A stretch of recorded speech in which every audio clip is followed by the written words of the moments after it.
wa salatu wassalam ala rasulillah wa ba'd. Now I want to share with you some nice videos of Gora. These are actually giving more explanations of the Gora approach. What we did was to give the overall picture, but now we can go step by step how it works, how it's really it works based on their own way of doing it. So this was invented by the I-ERA, which is one of the organizations run by Abdurrahim Green. Sheikh Abdurrahim Green is the one who invented this approach. So we have to get his way of how he's doing this Gora. So I hope this will help to clarify things more better than what I did in the morning, inshallah. We start with the first one. It's all 15 minutes kind of talk. It's not very long, so don't worry, it will not take that much time. But you just have to see at least 3 or 4 to get the picture. Yeah. The sound is clear. Assalamu alaikum wa rahmatullahi wa barakatuhu. Welcome to missiondawah.com's online dawah training course with myself, Arun Rashid, and Abdurrahim Green, who mashallah converted to Islam in 1989, which is when I was born, and mashallah has over 20 years of dawah experience. So Abdurrahim, the first question I have for you today is, in your experience, what do you feel, or in your experience, what is the best dawah structure or methodology that you feel is the most effective? Well, as you know, we've developed a system which we call GoRap, which is basically taking a non-Muslim through a conversation about the existence of God, of Allah, the oneness of Allah, the need for revelation and prophethood, which all leads to a evidence-based conclusion that the Quran is from God, that Muhammad is the Prophet, that there is only one God, which is of course the essential components of Islam. So this is a very, it's not the only way of giving dawah, but it's a very highly effective methodology, mashallah. Okay, mashallah. So you're saying GoRap stands for God's existence, God's oneness, revelation, revelation, prophethood. Okay, excellent. And how is this kind of format, how is this kind of created, how is the GoRap created? For many years I went down to Speaker's Corner, and there's still some of my videos available on YouTube of the talks I gave down there. And I tried many different ways of giving dawah to people. Alhamdulillah, they had various degrees of success. The least successful method of dawah, in terms of actually inviting non-Muslims to Islam, was the approach of using the Bible and using their scriptures and trying to argue with them from that point of view. Right. But the most successful method was actually a method that was taught to me, at least in the basic details of it, by a sheikh from Egypt, Muhammad ibn Ismail, who came to visit us here in the UK, and he came to see me and spent an afternoon down in Speaker's Corner. And mashallah, he was one of the few sheikhs who, most sheikhs obviously could talk about the fiqh of dawah, right, and tell you how important dawah is, but he was really involved in dawah to non-Muslims himself on a personal level. So it's actually something he did, and generally I respect a person who is not just someone who has the information but actually is involved in the activity. Right. And I'm going to much more be inclined to listen to a person who, walks the walk and doesn't just talk the talk. Sure. So I took what he said very seriously, and he observed me. And basically what he found is that a lot of what I was doing is people were coming and challenging me with various questions. Right.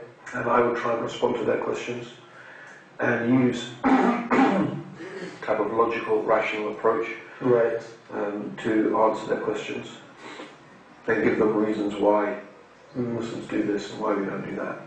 And he really questioned this methodology, and he said that it was a flawed method. Right. And the reason he said was because with many people, first of all, they're not always sincere about the reasons they're asking the question. Sometimes they're just asking you because it's just their way of showing what I've got is better than what you've got. Look at all the problems you've got with your religion. But I think the other point that he was making is that, and those people obviously, even when you answer one question, they'll just come up with another one and another one and another one. And even if they're sincere, it's the same problem. You know, there's so many questions surrounding Islam. And it's not only the many questions surrounding Islam. Being a Muslim involves looking at the world in a very different way.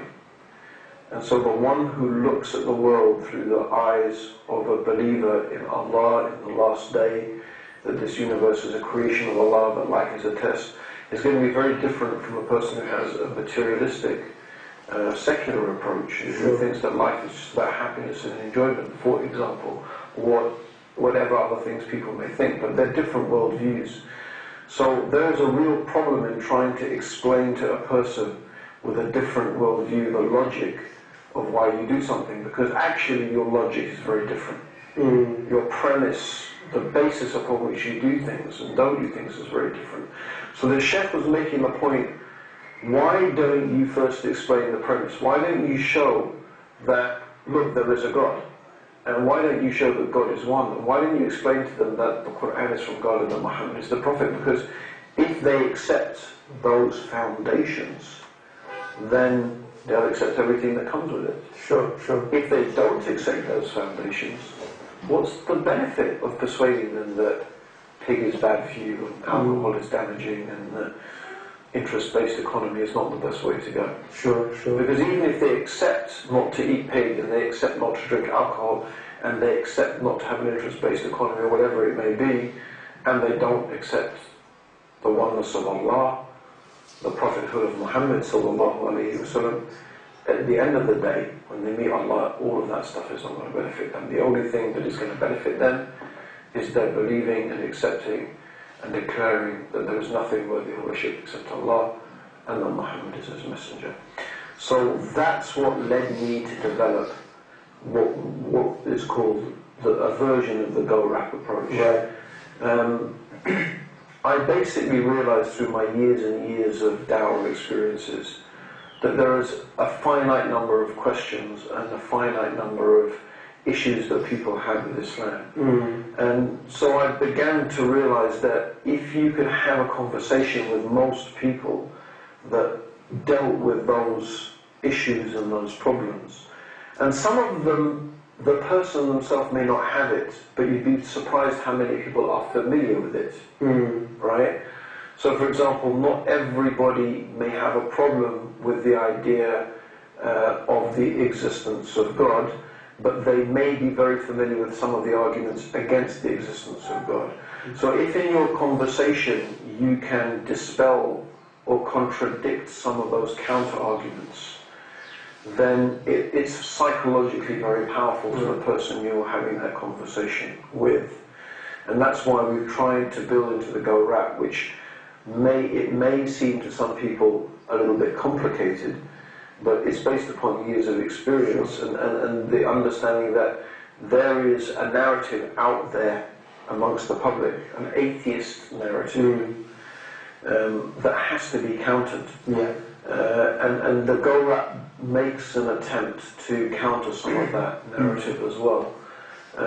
So these are part of the reasons why, mashallah, the go-rap method is an effective way of giving dawah. So basically you're saying that, because I've seen it myself, that a lot of dua, they sit down and for hours they start getting into discussions, trying to answer these uncomfortable questions. And you're basically saying because of the kind of non-Muslims' way of thinking or the way they see Islam is very different to the way a Muslim would see it. So they won't be able to kind of meet in the middle. So for example, you can kind of say it's like the non-Muslim has glasses on which are just black and white, where the Muslim has coloured glasses on, so they see blue, green, yellow. So you're arguing with somebody saying that this is green, this is blue. So the go-rap method is kind of like taking their glasses off and putting yours on them. Absolutely. Is that how it is, yeah? Oh, that's a very good way of describing it. Sure. Yeah. So in regards to this aspect of, if somebody does come to Abdul Rahim and says, I ask an uncomfortable question, like for example, well, why do women, cover up? Why do they need to wear niqab? Isn't that oppressive? How would you link that kind of question to the go-rap? There's two ways of doing it. One way is to give them a brief answer, to give them some sort of rationalization, and then to say to them, but that's not what's the really important issue. The really important issue is there a God? Is God one? And go through the essential components of Go Rap. Another way to deal with it is by totally avoiding. It's not avoiding the question. It's just by dealing with it directly in a more profound way. Sure. And it's by saying, look, that's a really good question. And I'm glad you asked me the question. It's great we're having a conversation. What's your name, by the way? Yeah, exactly. So the point is that you make that connection with people. You smile.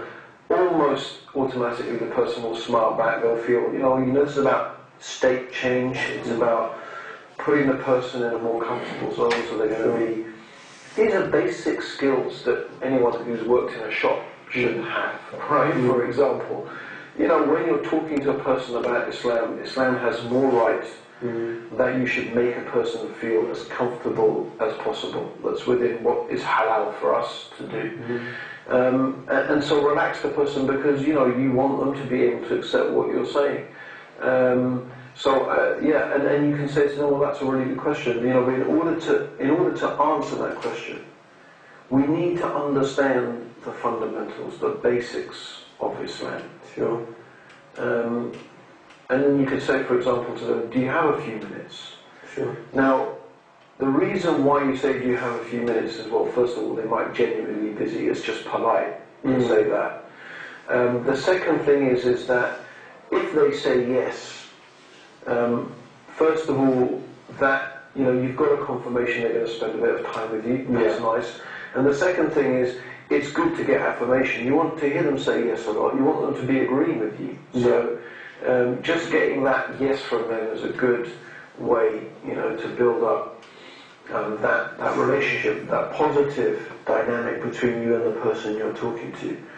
A lot of dawah is just about good people skills. I mean, we can talk about Go Rap. We can say, you should say this, you should say that. But a person who smiles and is loving and is talking about the moon is made of cheese might actually probably more likely to persuade a person than someone who gives a sort of cold, logical sort of talking like this and this and that. So no one should make Go Rap a sort of monologue, right? That sounds like some out of a philosophy book, because a lot of it is about people skills. I think up to 70% of communication is non-verbal, right? How your face looks, how you express yourself, how you move, the tone of your voice. They're not actually the actual words that you're saying is a small percentage. So smiling, being friendly, being nice, being empathetic, listening to the person, giving the person the time to express themselves is very important. But the nice thing about Go Rap is that you have a plan for your conversation. Yeah, definitely. You have a plan. You say, I know I want to go here, and then I want to go there. Okay, it may take me an hour. It may take me a week. It may take me 20 years to go through this conversation with a person. But I know I need to take them step by step through this. But it doesn't mean you don't give them the time to express themselves. Sure. And even better, sometimes you can actually get them to articulate the Go Rap. Right. Because maybe they believe the stuff themselves. You just need to give them the opportunity to express it. So what I'm trying to say is that Go Rap is a great sort of structure, right? But the people skills are very important. They should be genuine, and it comes from a genuine empathy and a genuine caring for that person. So that handshake, that smile, that right body language is very, very important. And so the point is that you acknowledge that's a good question. I do want to deal with your question, but what you're really saying to them is, I want to deal with your question, but in order to deal with this question, you need to understand something about the way I look at the world. Yeah. The way Islam tells us to look at the world. Because if you don't understand that, everything's irrelevant. Sometimes I say to people, look, I say, what do I care what some guy in the desert 1,400 years ago, he said, I don't care. Some guy in the desert, who cares? Right? Who cares? I care because I believe this man, sallallahu alayhi wa sallam, Muhammad, was a prophet of God. He was receiving revelation from the Creator of the heavens and the earth. That's the only reason I care. Yeah. Otherwise, why would I pray? Why would I fast? Why would I give up all the things not all the things, but I mean, give up the things I used to think I used to enjoy in my life. Sure. The point being is that why do all of this stuff? I do it because I believe something, right? Very profound and very, very important. So if you don't understand why I believe that, what's the point in us having? It's not really worthwhile us having the conversation. Yeah. That's what's behind this go-rap approach. Right, I see. And you need to lead the person. You need to lead the person or the people you're giving down to in that direction. Right, okay. So for example, if somebody doesn't come to you with an uncomfortable question, what are some of the ways that you can actually start a conversation from nothing? Even just say you just met somebody you didn't know. How can you actually lead a conversation into a Dawah conversation? If I was going to break this down into stages, I'd say number one, you have to have the desire. You need to constantly remind yourself of the importance of Dawah. So creating that desire, that passion and that enthusiasm within yourself and maintaining it is very important. Like anything else, if you want to be a good football player, hang around with good football players. If you want to be a good da'i, hang around with people who give Dawah. If you want to make Dawah a part of your life, be with the people who make it a part of their life. Still feel bad if I sit next to someone for 10 minutes and I didn't find a way to give them some Dawah. I make istighfar. I say, Allah, please, forgive me. I feel really bad. And I think it should be unique to me. I think every Muslim should feel bad that they've been with someone, they could have conveyed to them the message of Islam and they didn't. We let ourselves down, we let Allah's deen down. We in a sense betrayed the mission of the Prophet sallallahu alaihi wasallam, because the Prophet was ready to be stoned and beaten and killed and all those things for the sake of passing the message on, and yet we live in a safe environment. And what is it? We just don't have the guts to just start up a conversation. So I think we have to have that feeling, right? That's the first thing, The second thing, right, is make dua. If you have that feeling, ask Allah, Allah, please find a way for me. Ya Rabbi, you don't need me to invite people to Islam. You can guide this person to Islam like that, in an instant. There are people who became Muslim and no Muslim ever talked to them. They read a book, they did this, they became Muslim. Allah, you need to make dua. Allah, please help me to give dawah to this person, to invite this person to Islam in the best way. Find me a way in this conversation. So this is the next thing. Make dua to Allah, that Allah opens your heart to Islam, your breast to Islam, makes your words inviting to the people. That's the next thing. Sure. Then how do you begin the conversation? This depends upon the person. You can, of course, just have a conversation about anything. It could be the weather, it could be about football, it could be about a movie, it could be about whatever, right? And then lead that conversation in the direction of giving dawah. Sure. Or you could be straight up and blunt. It depends upon you, your circumstance, the situation. This is really a time when this is where the people skills come in as well. Because it's important to know how to say the right thing in the right way, at the right place in the right time. So there is a skill in that. You may say the right thing, but you may say it in the wrong way. Or you may say the right thing in the right way, but you know what, the time is not right for that. Or you may say the right thing in the right place, and the time is right, but the place is not right. So there's many different factors that might come into play and will dictate exactly what you're going to say. So this is what I'm saying. Go-rap is a great method. It's a great structure.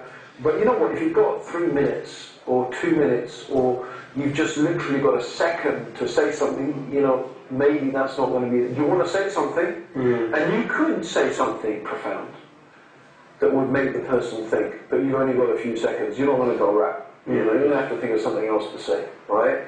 But when you've got that time, you've got that ability to start that conversation, you think this is the appropriate time, then, you know, like I said, you can lead it in through various conversations. You know, you could talk about the weather, and from the weather you could talk about systems, you know, and then once you start talking about systems, if you know the Go Rap approach, it's easy to start linking that into the need for a creator. Could this all be some random event?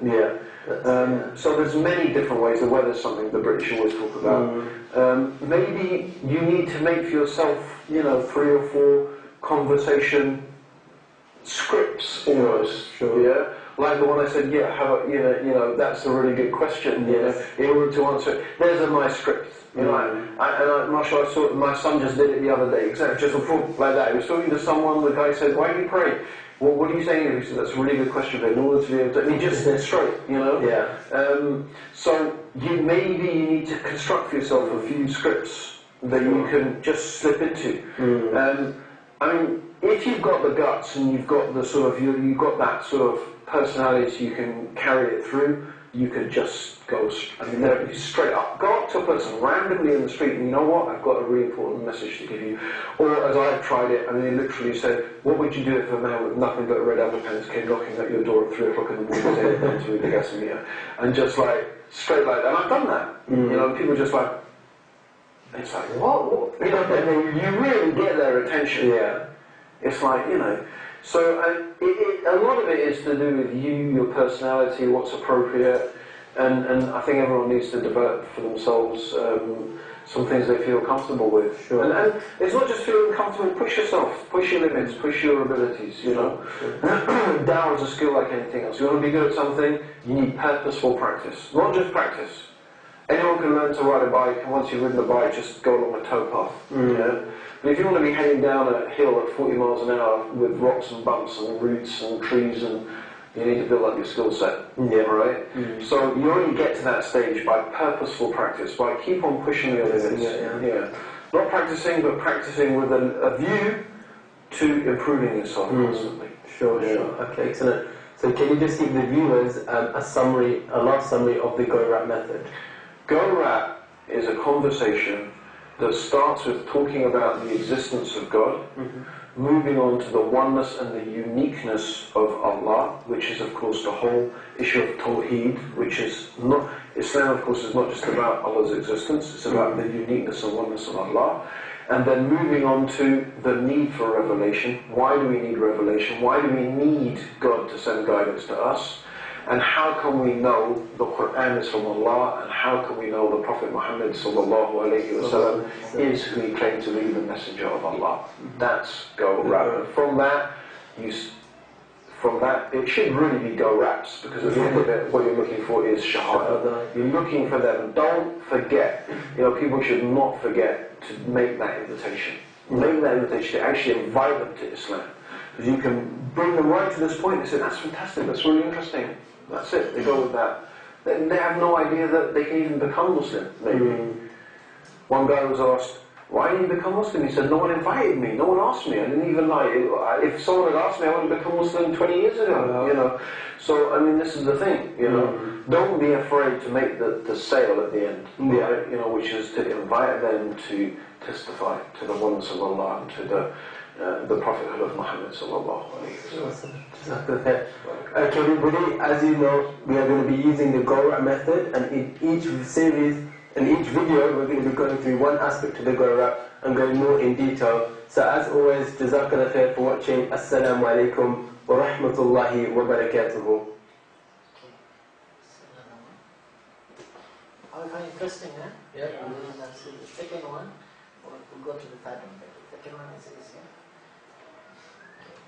These are all short bit, but very nice, very effective.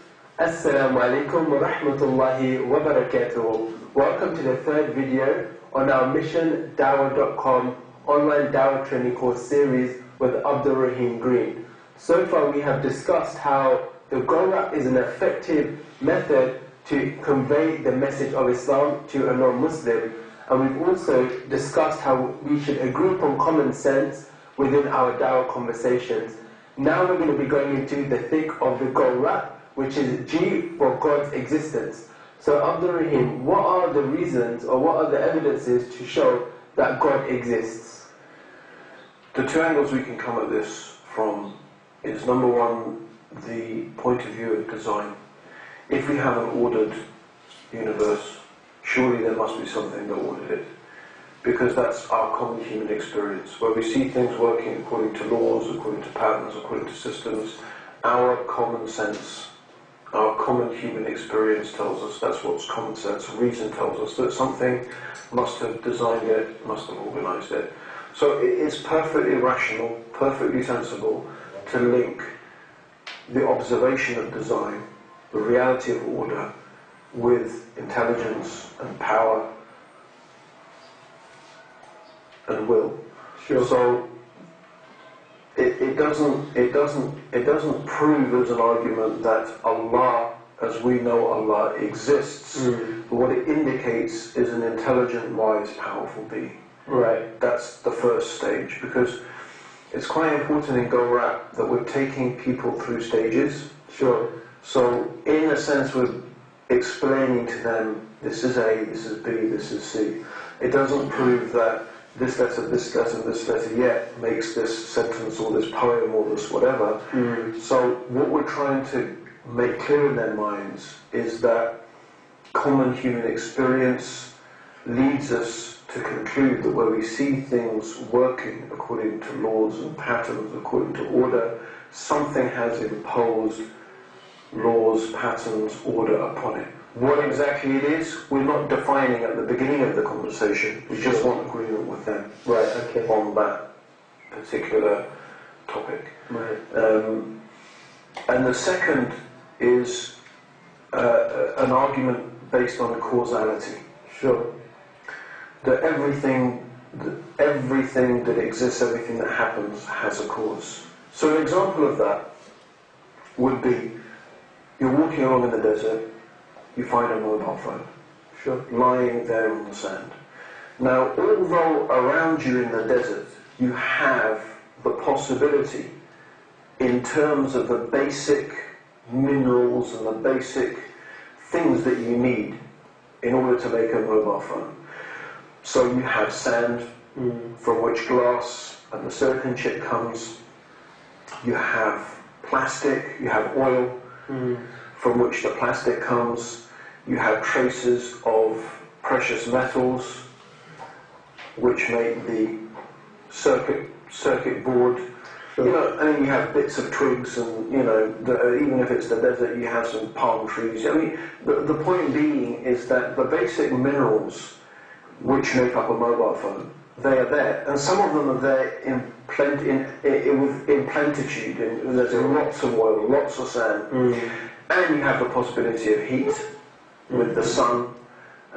You have wind. You have all the possibility of movement, heat, lightning, perhaps occasionally. Rain could fall, maybe it's occasionally, but you get the concept. Potentially, we could talk about over billions and billions of years of all of these things shifting and moving, and you get a mobile phone forming out of random events. Right. We would say that's ridiculous. Yeah.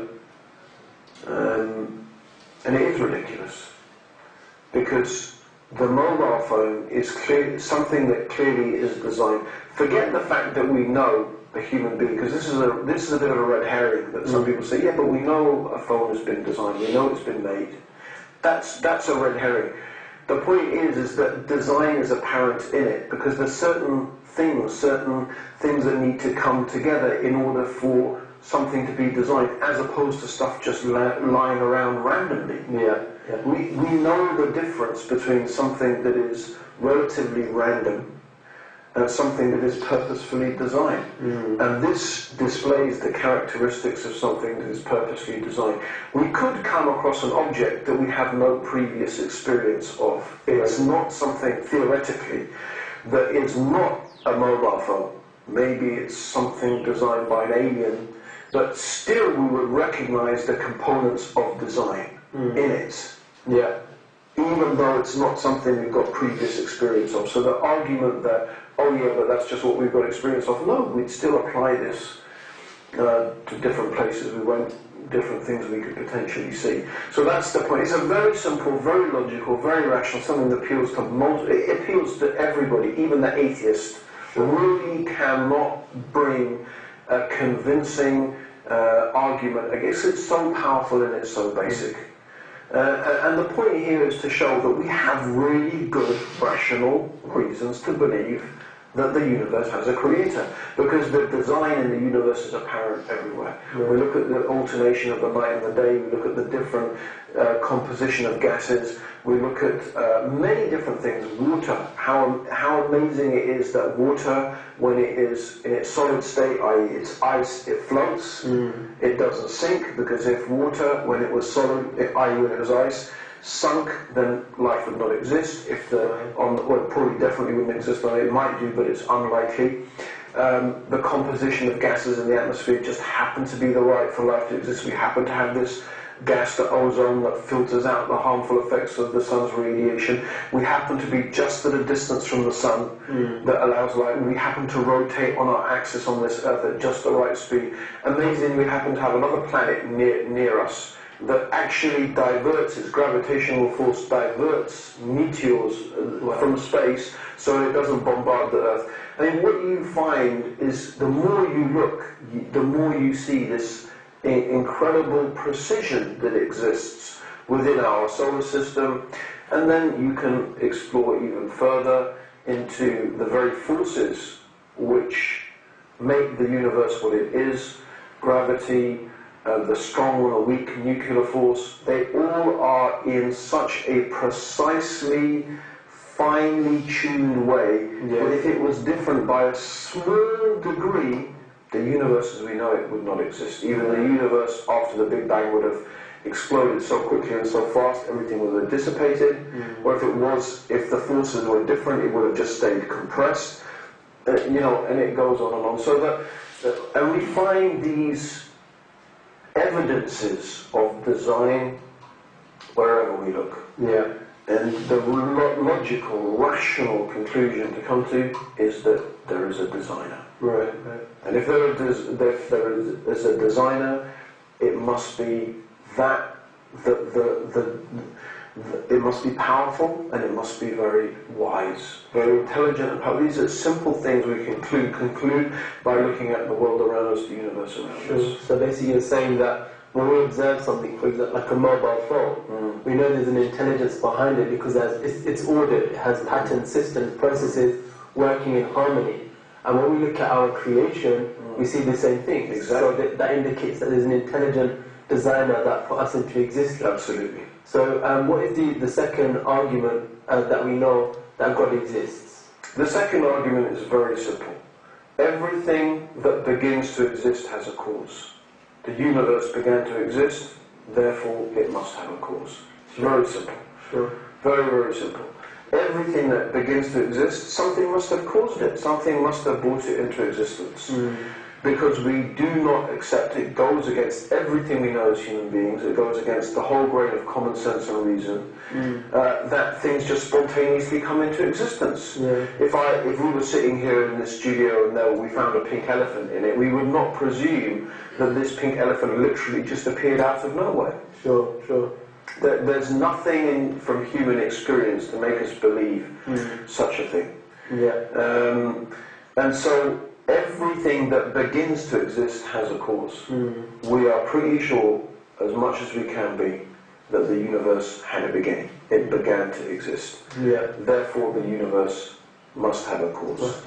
Now, there are certain things we can understand by using our reason about the cause of the universe. And one of those things we can conclude reasonably is that the cause of the universe, the nature of the cause of the universe, must be different from the universe. It must be different.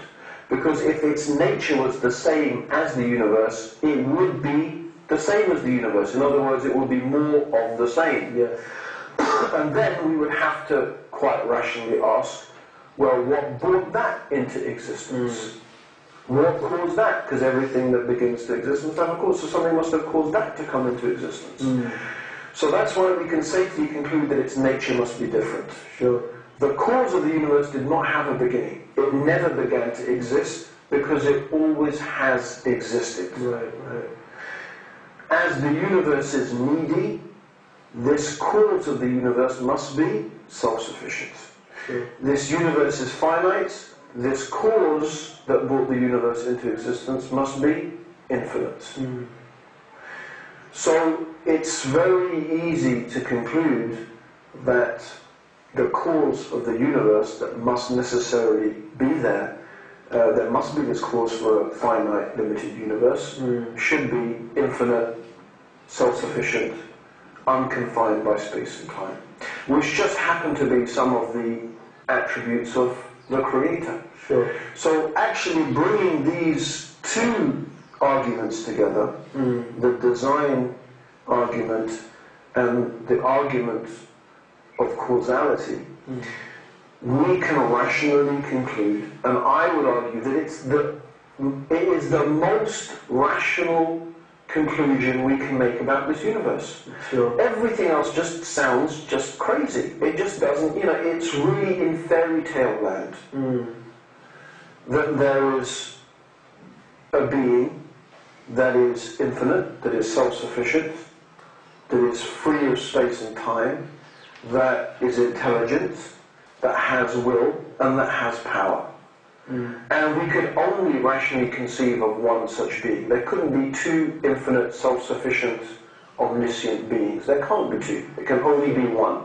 If there was two, one would necessarily have to restrict the power and the ability of the other. So it's not difficult to see how, using reason, we can come to believe in one eternal, self-sufficient being, creator, that is free from space and time, that is unique, that is one. It's a very, very rational conclusion to come to. And that's what most people call God. The God. Yeah. So, using common sense and reason, it's very easy to see how we necessarily must really believe that there is a creator for this universe. Sure.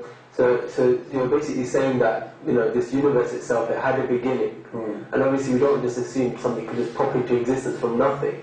So we've never assumed that with our universe, it must have had a creator behind it. And as you said, when we use our logic and our reason, we come to certain conclusions on the nature of the creator, i.e., being one, eternal, etc. One of the things I like to do in my conversation is when I talk about common sense, I give a few examples. Sure. I give a few examples of things that every human being agrees upon. Yeah. So there are some basic rules of logic. For example, something can't be its opposite. Sure. Something can't be a certain thing and be the opposite of that thing at the same time. It can't be. The circle, you can't have a circle being a square, but it still is a circle. Maybe you can conceive of forcing the line of the circle to make it a square, but it stops being a circle. Sure. It can't be a circle and a square at the same time. It's basic rules of reasoning. Sure. Something doesn't come from nothing. This is a basic rule of reason. We see something, we know it had a cause. This is a basic rule of reason. If we human beings agreed that something had come from nothing, imagine what that would lead to. No, I didn't murder that person. Someone who looked like me spontaneously came out of nowhere, popped into existence and murdered that person and popped out of existence. I mean, if we human beings accepted those type of explanations, can you imagine how ridiculous? We'd have no explanations for anything. Even scientists who, atheist scientists, because it's not fair to imagine that every scientist is an atheist. It's simply not true, apart from anything else. But some of the atheists have made a good job of making everyone think that. They argue this possibility. Sure. That it's possible that this universe, could have come from. They have various explanations. It could have come from nothing or come from nowhere, or. But by that argument, we could say, well, why have science? Because if you can presume that, then you could say, we all spontaneously came into existence at this instant now. Yeah. And even your memory of my conversation we've just listened to now was not real. It's not real. The memory spontaneously came into existence at that moment. Right, yes. Yeah? And then why not all the geological formations and all their so-called proof of evolution? No, it didn't evolve, it didn't happen, it spontaneously just appeared like that randomly. Why not? It leads to absurdity. It does lead to absurdities. If they're honest, they have to admit that if they're saying it's possible that such precise organized mechanisms as that we find in the universe could have spontaneously come into existence without anything ordering it, anything creating it, then why not say the same thing about the universe as it could have spontaneously came into existence right now, this instant? And then why have science? Yeah. It's basically what you call a non-argument. It goes nowhere. It takes us nowhere. And that's the problem. What can you do with such a thing? Yeah. And there's so many things that you could say are possibilities, but they're so ridiculous that we discount them. Right. You know, we discount them. We say, no, it's not something we can accept as being reasonable. And that comes back to it. We're being reasonable. Let's use our reason. What's reasonable, what's not. Yeah. So believing in God is very reasonable. Brothers and sisters, there we have it. 2 powerful reasons or evidences that you can now show people for the existence of God. Jazakallah khair, Abdul Rahim Green. And as always, Jazakallah khair for watching. The next episode, we'll be talking about revelation. How we know that the Quran, which is the book of the Muslims, is from the creator of our universe. Assalamu alaikum. So we are almost finished. This is almost the end. So just bear patience with me. We want to finish the whole process. Assalamu alaikum wa rahmatullahi wa barakatuh. Welcome to the 4th video in our missiondawah.com online Dawah training course series with Abdul Rahim Green.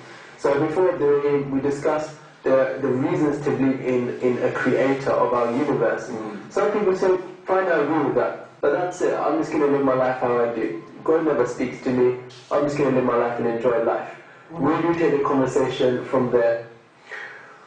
There are 3 really good ways to bridge that gap between acknowledging that the universe has a creator who is powerful, intelligent, wise, unique, to the need for revelation. Right, and that's by going to some very profound questions that most people ask.